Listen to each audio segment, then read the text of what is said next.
just noticed the turn signals. Well, in a sea of high-dollar pro touring cars, there's big lifted pickup trucks, there's radical customs, a lot of late model stuff. Here comes John Wargo with the traditional 50s custom. John, man, beautiful car. You always turn up with really interesting stuff. So let's start with this one. Tell me about the Merc. Well, this is a 1951 Merc. It's got body mods galore. The Dennis, the guy that we built this for, has been collecting parts for this car for 26 years. Wow. Swap meets, goes on vacation 2 places to try to find parts. Of course. You know, that's just what he does. Is he married? He is. Interesting. Okay, yeah. Never mind. Yeah, and she loves it too. Essentially, this is one of those things that has been his dream forever to have a custom Merc. He come to me and he actually started working at my shop for me about 3 years ago. And we had talked about doing this car for a long time. And so I told him, you know what? I said, if we're going to build this thing, we're going to do it right. Right. He had some visions. You know me, I got all kinds of visions. So we did a rendering up for him and kind of threw some different mod ideas in it. The top's been chopped 4 inches. It's got 56 Packard taillights, Buick side trim, Pontiac side trim. I love what the Packard taillights do to that quarter panel line. It teardrops stretches it out. It's beautiful. It actually makes the car look longer. Oh, it does. Even though it's really not longer. Well, they're not, and these cars look, because of the profile, bigger than they actually are. But one thing I wanted to ask you, and it's something that nobody really gets to see, we're wowed by the paint. Beautiful job on the flame job, by the way. Thank you. I love the traditional crab claws mixed with the realistic flame smoke in the middle. Nice touch, man, bringing 2 worlds together. Yep. Tell me about the chassis. It's basically the stock Mercury frame.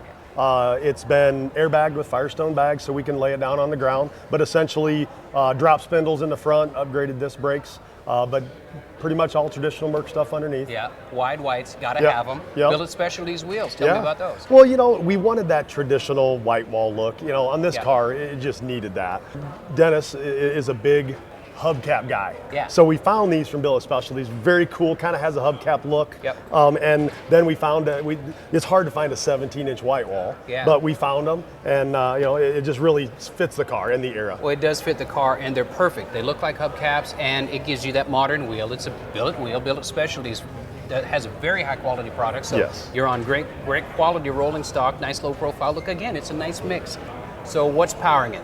It's actually got a small block Chevy with the distributors on the back end. Holly tri-power, we were Chevy guys, so, I can't get around it. You know what? In the 50s, they were throwing Chevy engines and Cadillac engines in the different cars. So, you're not doing anything. People say, oh, Ford into Ford. It's whatever the customer wants. It's whatever makes him happy, brings him joy. And drivability is great. And that keeps this car on the road, so other people can enjoy it besides the builder and the owner. And he will drive the wheels off this thing, I can promise you that. That's awesome. So, how many miles on it? Well, we just finished it. We actually built this car in 4 months. Raw. 4 months. 4 months. And as well as the 2 other cars we have here at SEMA, we're all built in the same 4 months. You got about a 35, 40 person crew, right? Me and 3. Yeah. We've been doing this 27 years, and I love it, and it's a passion. And when you love something, you do it because that's what you do. When you go to work, you work hard all day, and then you go home and you think about working on it tomorrow. The more I look at it, the more I see ghost flames inside the traditional crab claw licks. Obviously, this car didn't start out with really clean metal. How did Eastwood play a part in this restoration? Well, Midwest cars, always got the rust. We sandblasted this car down, got it down to bare metal, found a million old repairs, of course. You cut that metal out, you weld in new metal. We use the plasma cutter and the welders of Eastwood. All the welding and everything that's been done on this car was done with that. And then as we have that stuff off, when we cut those panels out, we treat all that rust behind it with all the rust treatment products. Because we want this car to look like this for years and years and years. I know he's going to drive this all the time, and I wanted him to be able to have that durability, have the reliability, and to know that it's not going to rust back out because it was so rusty at one time. And so for us, that kind of stuff, even like the sound deadening, things like that.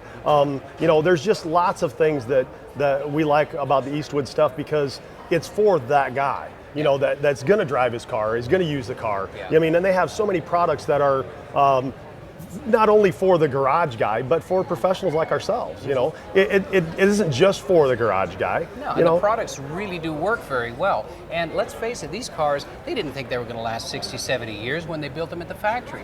There was no corrosion inhibitors in the pitch welds or anything like that. So thank goodness Eastwood has that stuff to now, like you said, keep this car alive for another 10, 15, 20 years and on the road driving with falling apart. Yeah. And the nice thing about this is that, you know, you put all this hard work into a car like this, and he wants to hand this down to his kids, you know, and they can still enjoy it as well. And that's, to me, what giving it that long term, you know, so that his kids can enjoy this and they and their kids can enjoy it. Yeah, absolutely. Well done. I'm going to put you on the spot. Okay, think back. This is in the Rolodex here. Something really quick. People that watch these videos, our slogan at Eastwood is do the job right. So I'm going to put you on the spot. What kind of a tech tip can you give? Just something real small, very concise for the guy at home that's doing it in his garage. Just anything. I guess the thing that I would tell people is when you're cutting panels off, treat the rust that's behind it. A lot of guys will cut a panel off and replace that panel, and it's all great on the outside, and they don't think about the panel that behind. You can't get back into that panel. Ever. So while you've got that off, get in there and clean that stuff up, because that rust is still living, it's still moving, and it's still eating. You know, and if you just put a panel over top of it, it's still going to do that behind it. So while you've got it off, clean it up. Nice, great advice. John Wargo, the Custom Shop. Beautiful Mercury. Thanks, man. You bet.